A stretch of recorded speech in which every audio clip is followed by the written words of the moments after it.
Hey everyone, and welcome back to Four Friends in the Book podcast. You're tuning in for our best of season 5 episode. Some of our favorite moments, some of our favorite books, some of our favorite rants from season 5. So hopefully you enjoy here. Four Friends in the Book.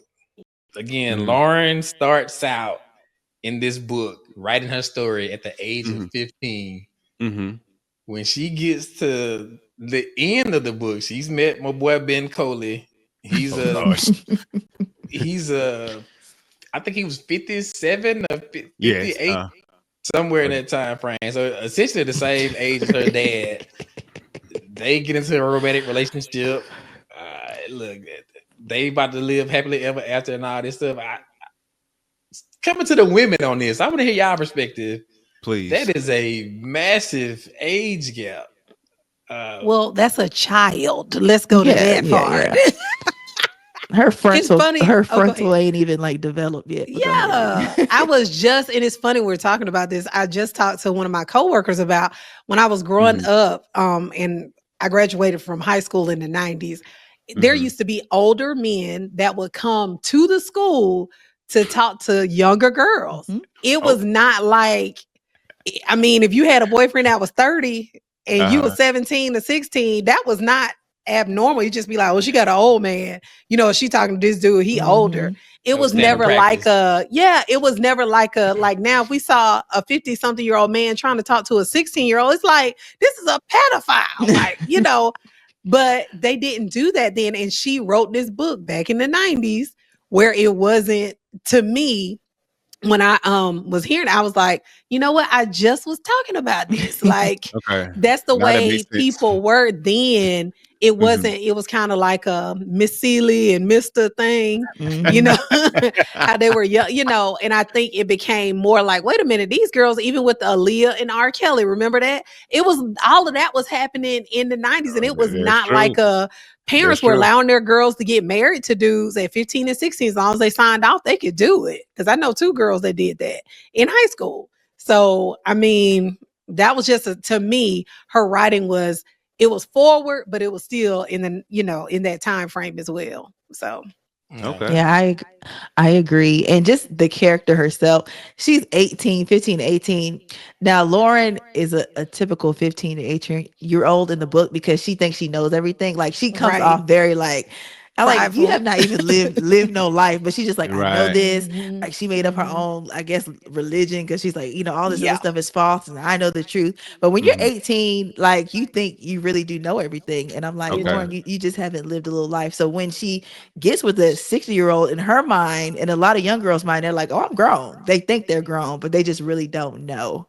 So that's what, in the book, I was like, and you know, of course, he was like, at first, like, you're a baby, but then he all in after that. I want to go in on him. Like, come on, Ben Coley. Go ahead. Like, Nasty. you're 60 years old. Like, you know better. Like, your whole Just position with land, and you talking about, oh, what my sister gonna say when I bring you home? Like, you're a creep. You cringe. What's going on? What's happening? You're pedophile. All right, so look, let me pull that thread a little bit further. And again, this is women's history. So look, it's only fitting that we had a discussion with the ladies on Four Friends in the Book. So we do know socially it becomes a little more acceptable, you know, as you get older in age, to have those larger age gaps in relationships. So obviously here, an 18-year-old and a late 50s, early 60-year-old is, that's a little bit much. But when is that max age gap, or when does it become acceptable to kind of have a larger age gap in dating or relationships, from the female perspective here on Four Friends in the Book? I feel like me, if it's like large, I think once you hit like 30, to me, like once you get 30, okay, you date somebody that's like 40, you know, old, I could see that. But for me, it's like 30, around that area, because you know you're more grown, you probably been out of college some years, lived some life and all that kind of stuff. So that's just my opinion for that kind of gap.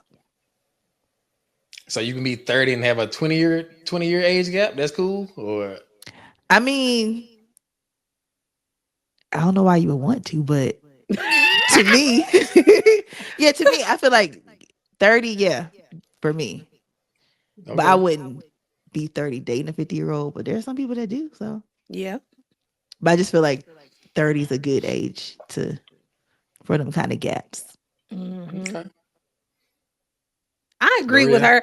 I think after you turn 40, it's all Yeah, it's after fair 40, game. it and don't matter no more. 70. Like, yeah, but going back to get like a 20-year-old at 40, that's that's That's that's weird. that's weird. But you know, if you're going up, you Mhm. 40, you want a 60-year-old. I mean, hey, I'm not the person to knock you for it. But like I said, now going back Yeah, I was about to say to a like 20-year-old, I think no, if because you're 40, I think you can go back to 30. 30 should be yeah, your starting point at 40. 35. And then going up, you can go up as far as you want to.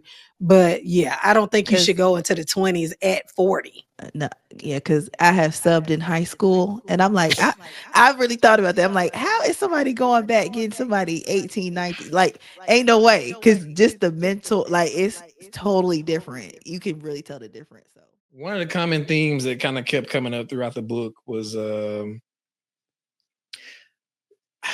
guess, Charlemagne's kind of dislike or like his distaste for like social media and how he feels like that is kind of really more the reality of so many people. Mhm.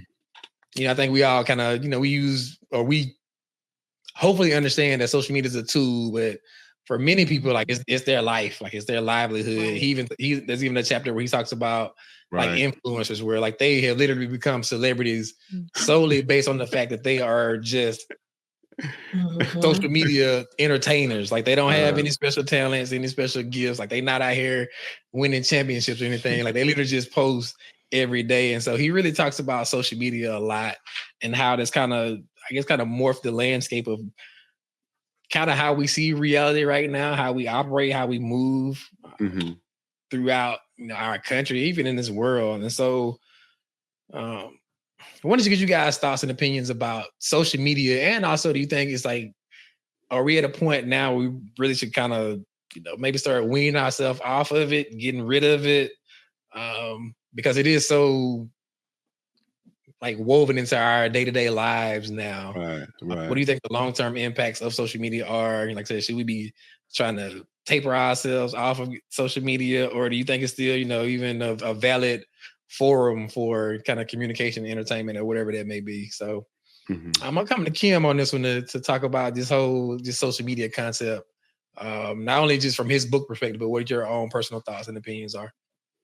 well, I am on social media. I'm an active social media user. It's funny because over the years I've seen it like because we were like the generation that it came on in. So like back when Facebook was just for college people, and you had Mhm. MySpace, and you were coding and trying to find songs and having the top 8 in the box and all that, and Black Planet, all that stuff.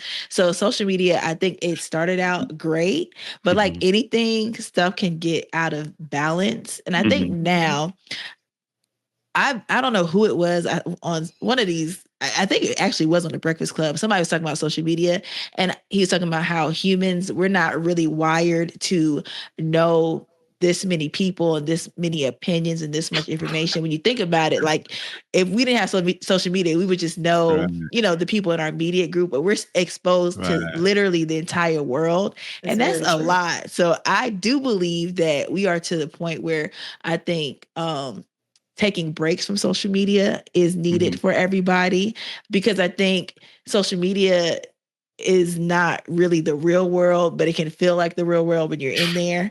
So people Mhm. can like compare other people's lives to their Right. lives and all this stuff. And another thing, it's funny when I think about stuff like prom. I remember going to the prom, and Maria can attest to this. Like how the girls are now is completely different to how we dress and all Completely. that. But it's because Completely. of like say social media, they're exposed to Yeah. like how to beat a face. Like you're 13 and know how to put on a full face of makeup. You need lashes and all the fashion, and like you're Mhm. just so exposed to so much Uh-huh. younger Right. through social media. It's like changed things so much. So I agree with him with the disadvantages of it, but I do think you just have to be responsible. It's kind of like drinking, drink responsibly, but you need to use social media responsibly. So Yeah. Okay. So the real, what are your thoughts on, I guess, social media? Even because, like, to Kim's point, I think we're of that generation where, like I said, we were the beginners of, like, the MySpace and Facebook when it was kind of, before it was like wide scale and just kind of just what it is now. Do you think it's grown to the point where it's like it's too much? Maybe take breaks from it. And even to Kim's point, like using it responsibly, because now we have so many kids that are on social media. Like, how do you balance all those activities? Yeah, I totally agree with Kim. I was thinking about it when he was talking. Well, when I was listening to him on Audible, and he was talking about social media, and I just happened to think about. It feels like, from what I've seen when TV came out, they were having the same talks. Like, now people are going to be exposed to so much more. Now you'll be able to see people in different, places. Oh my God. Because I remember when TV used to go off. I remember when TV, like, when they would do the Star Spangled Banner in the morning and they would do a Star Spangled Banner at night, So I was thinking, like, how we've evolved from, I remember TV being like, oh my God, don't leave your children in front of the television. It's going to ruin them. And, we were exposed to, in great ways, to like the Cosby Show and A Different World and all those things. But I think social media has its place, just like television had its place during that time. And it's certain people like a Keith Lee and a Kev on Stage I would have never known about if it weren't for social media. So I believe it has its good places, but you just have to monitor it just like we do with anything else. Everything has to have a boundary.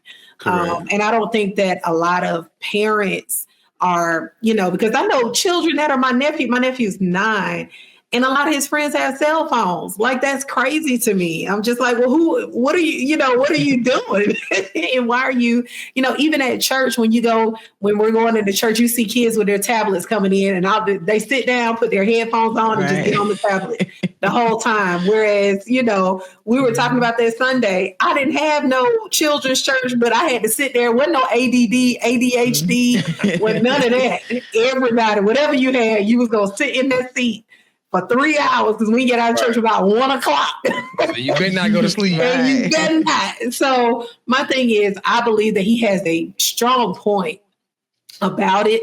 And I think too, with him being a celebrity and experiencing social media's negative side, where people just dog you out and they're committed to misunderstanding you constantly, his side of looking at it, his view is completely different from ours, because nobody's doing that to me. I'm not a celebrity. You know what I'm saying? So I think that he had a different vantage point in that sense. But I do agree, we just need boundaries around it. It shouldn't be, where social media is cultivating how you do your family and your children and how you raise them. Yeah, take the good with it and the bad. It's going to be bad and everything, but I don't think it should run your whole life. That's my thing.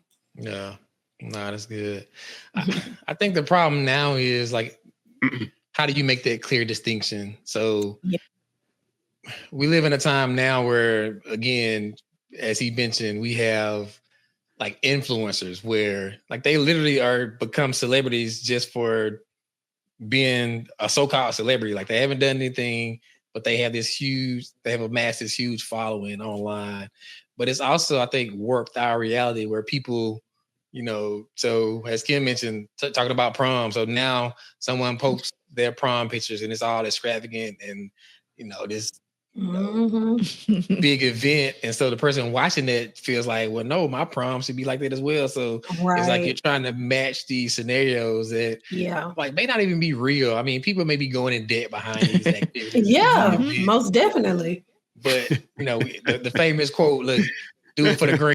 So like you're doing stuff for like these media outlets to really portray or have this perception of wealth, and that you're doing is, people traveling all over the place, and they supposedly these travel influencers, and or they have all these high fashion, high end jewelry and all this stuff, and like maybe living with with parents, the other they are presenting themselves as one way on the internet, and may not even be what's really going on, but in this media world that we live in, like, it can be so misleading. And so I think that's the bigger issue, because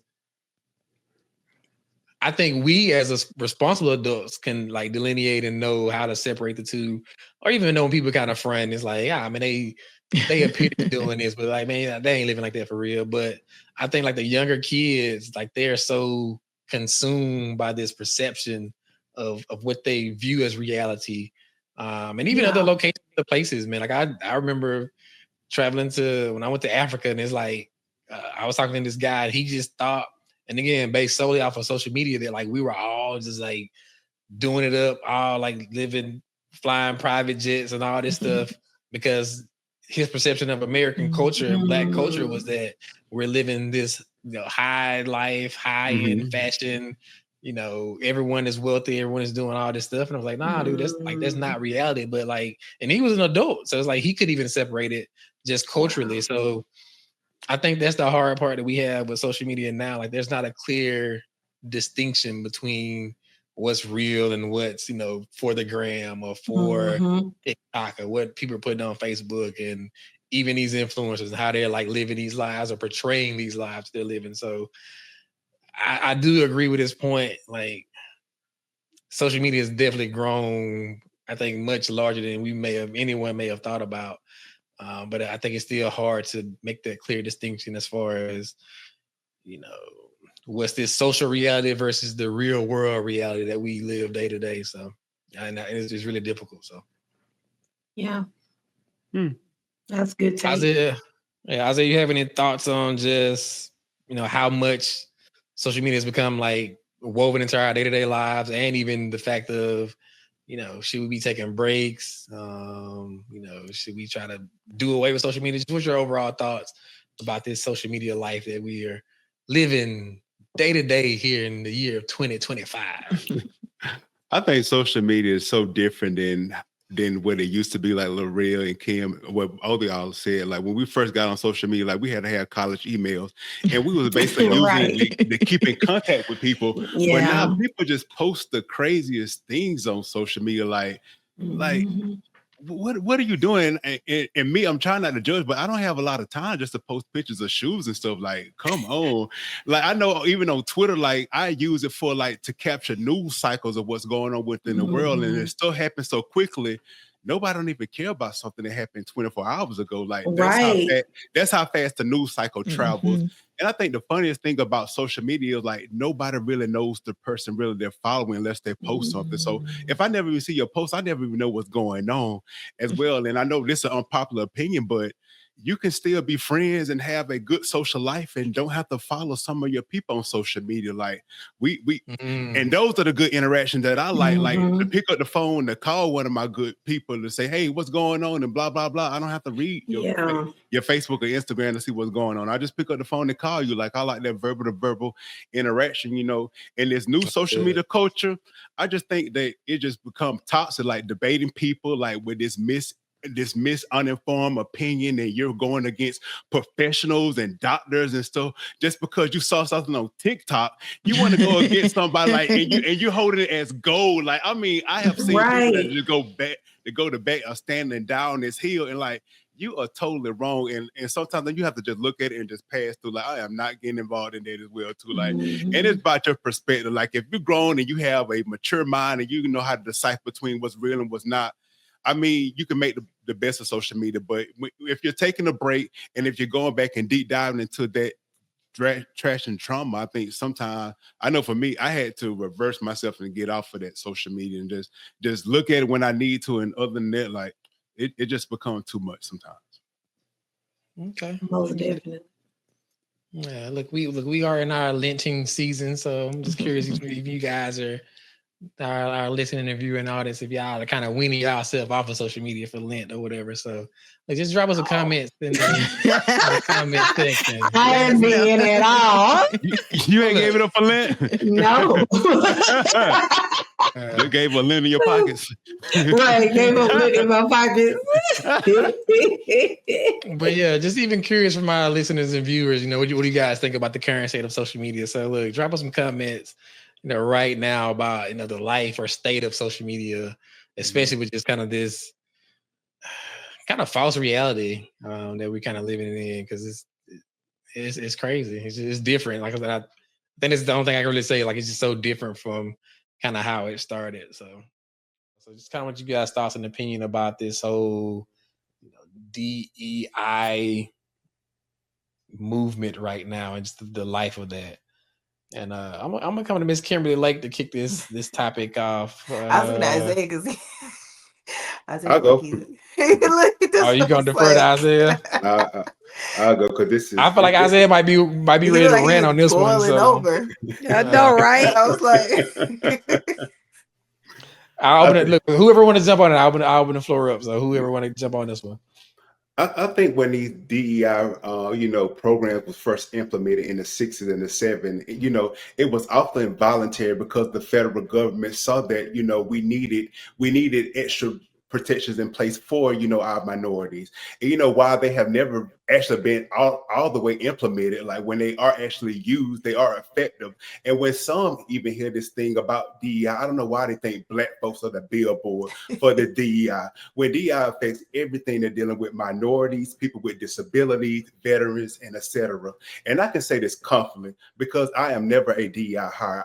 It has never worked on me. I can go resume for resume, skill set for skill set, and you cannot put it on me because I know what I have gotten out of the mud with God's grace. But what this administration needs to be focused on are the 4 plane crashes, these trade wars, high inflation, the expense of gas prices soaring, and the FFA controllers are quitting, and it's only been 30 days. And those are the important things that need to be focused on, not the DEI people that they're trying to target, because DEI would have never been into place, especially if we were treated right, if we were allowed into these organizations, and these programs, and these jobs, and these schools. So don't miss me with this DEI because I have gotten out the mud. I have known what my worth is, and that's all I'm gonna say. Is, well, I'm not gonna go on the rant, but it just bothers me. I was just gonna say that's that on that, and that's that on that. and it just bothers me because we've all tried to excel in our own in our job skills or whatever we go through. And don't say I've gotten to a certain place based on race. I got into a certain place because I read and I tried to excel myself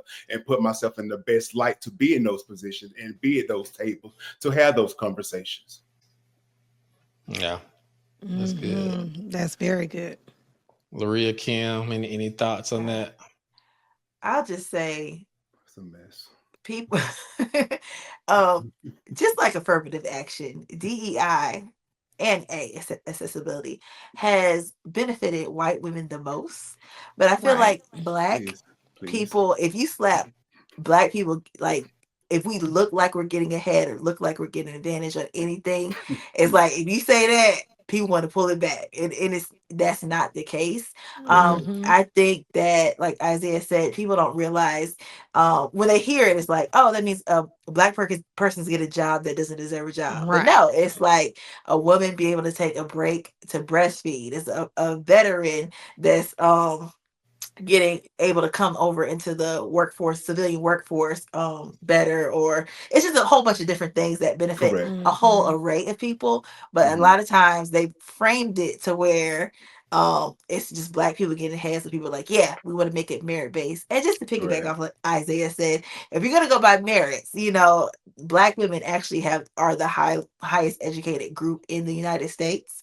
So if we're going by merit, we should have a bunch of Black women CEOs, Black women in charge of everything. And that is not the case. So we already don't go by merit anyway. So I just think people are going to find out how much it really has helped them in the end. And it's going to take them feeling it. And I hate that for them, but I just feel like that's just how it's just going to have to be, so people can truly, truly understand this whole thing. I hate that for them. Right. No, that's good. And I think you guys both bring up good points. I think this whole, like, when people hear diversity, just the first thing that comes to mind is like Black. But like diversity is so much more than that, like equity, inclusion.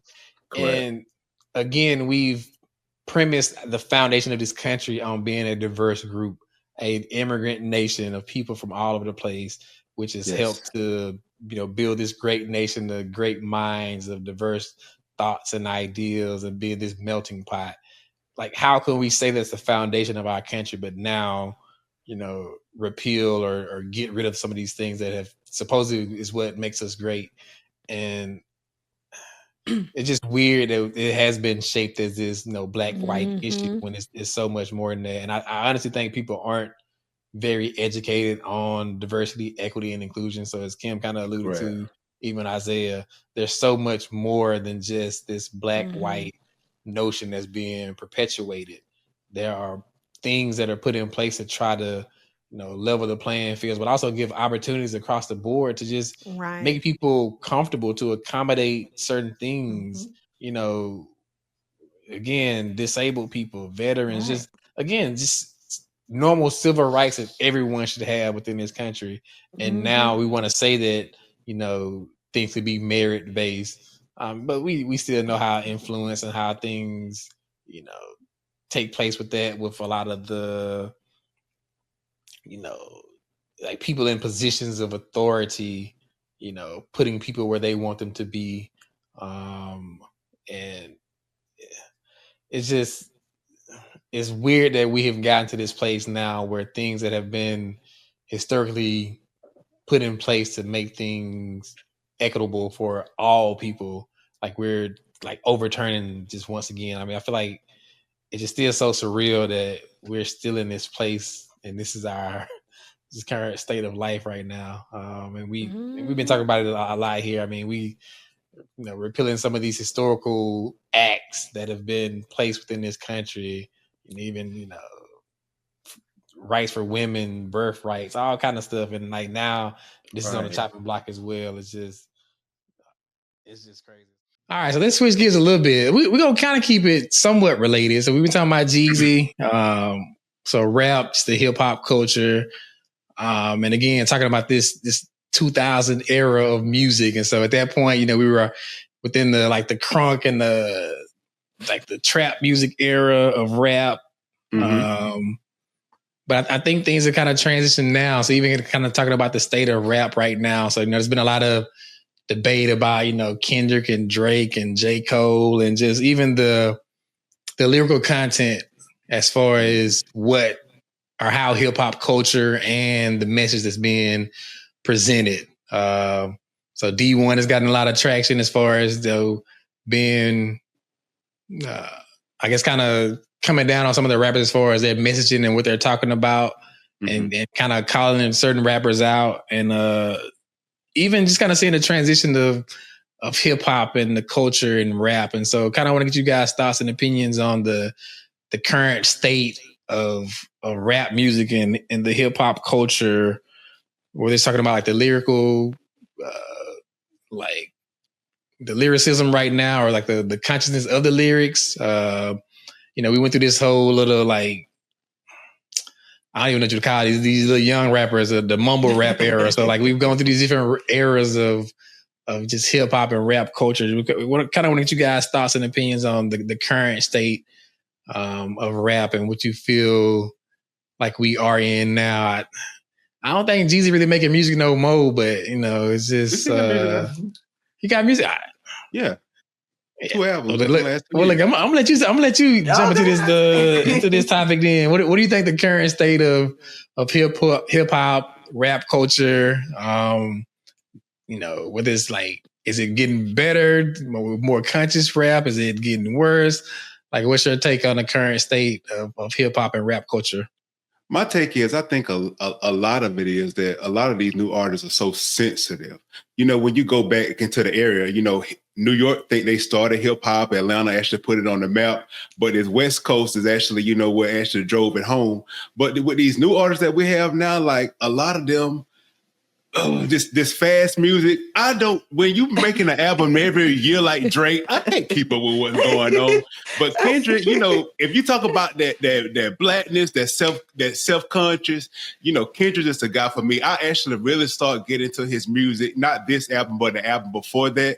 And I'm like, Kendrick, that guy, like if you really listen to his music, like that lyrics is like, those words, like, when you hearing it, like when you have your beats on, like it's a whole different era. Like that Drake, I think Drake is like that fast fashion. Like he makes so much music, put so much stuff there. He tried to have that house party music. Like, Drake, like, what are you doing? Like, what are you doing? And instead of like getting into the studio, you want to do all this. You trying to sue the guy as well too, that claim that your record label is behind it. But I think it's just like this new era. I'm not getting with it. Like it's just so much out there. Like I'm into like that good old school hip hop. Even before the Kendrick time, I'm talking about Outkast, T.I., Good and Mob, those eras. Those are when I talk about hip hop. Those hip hop legends, Jay-Z. We can't forget about him because he's one of my favorites as well too. But these new guys, no shade or nothing to it. These Migos, I just can't get with them. I'm still listening to my old school. Like I can't.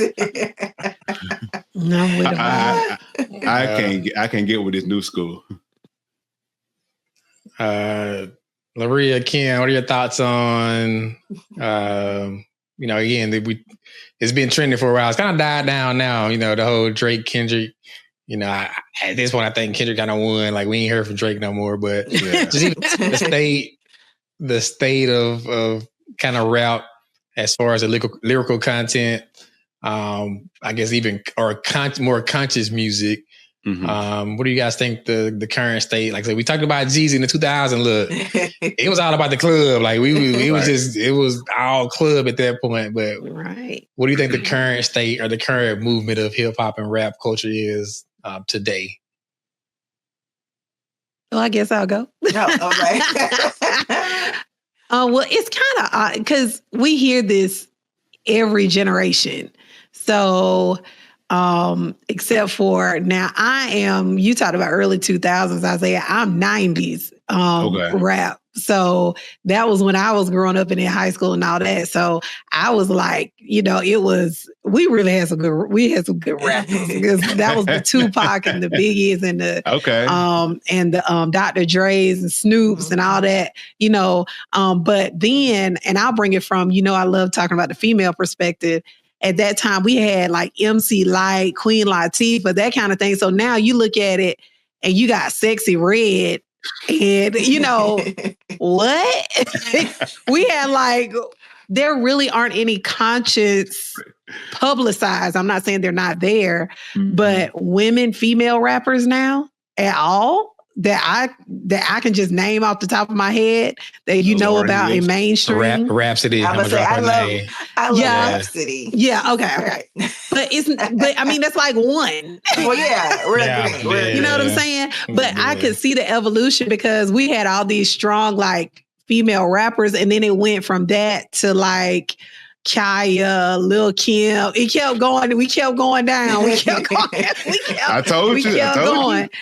But even with rap, I remember growing up, Uncle Luke and Raheem the Dream. That's a Georgia person. But it was like so many, with I was about to say the booty shaking music, but that is what it is. That's what it was. But, it's like, it's always in every era, it's always that question like, well, who's going to be conscious? You're going to always have somebody that's more conscious. And I think that one needs the other. And I don't think that you should just have one genre. I want everybody to win and do well, but I don't want us to sell our souls just to get some records out. And I would hate to have gotten to a place and then look back at my life and said, oh, I just wonder about that. But anyway, that's my take. Red. But I like Glorilla. Hey guys, this is my favorite part of the show, the rant. Tune in to see what my favorite rant is for the season. All right, y'all. So you know what time it is. Our favorite segment of the show, which we entitle The Rant. Where we give my good brother Isaiah Tukes 60 seconds to kind of speak his heart, his mind, whatever he's thinking about. And so, my brother, the floor is yours once again to give your rant for the month of April. So 60 seconds, all you, man. Starting now, go. So ChatGPT roasts people. So I just found this out and I asked them to roast this podcast. And this is what it said. No! So 4 friends in a book, more like 4 friends in a whole lot of side conversation. Y'all would start a book and somehow end up debating about who makes the best mac and cheese. And by the time you circle back to the plot, I even forgot we were talking about a book. One of y'all always give English teacher energy. And one of you always sounds like you're 3 seconds from a nap, while another you is ready to argue with the author that they showed her late to brunch. and another one you're just here for the vibes and the snacks. But that's the charm. But that's the charm. You feel like the group chat pulled up with mics, funny, chaotic, heartfelt, and just structured enough to say it's a podcast. But honestly, the vibe is undefeated. It's chaotic, cozy, and somehow still smarter than half the stuff you see on YouTube. But keep doing your thing. Keep being the friend group we didn't know we needed on our playlist, but maybe, just maybe, read past chapter 2 next time. That's funny. I like funny. it. All right, hey guys, hope you enjoyed our best of season 5 episode here on Four Friends in a Book. Look, if you missed or if you enjoyed some of these clips that we just had, please go back and watch some of those full episodes from season 5. Get caught up and current with Four Friends in a Book. And look, we coming back strong. Season 6, we on the way, so be on the lookout. Four Friends in a Book podcast.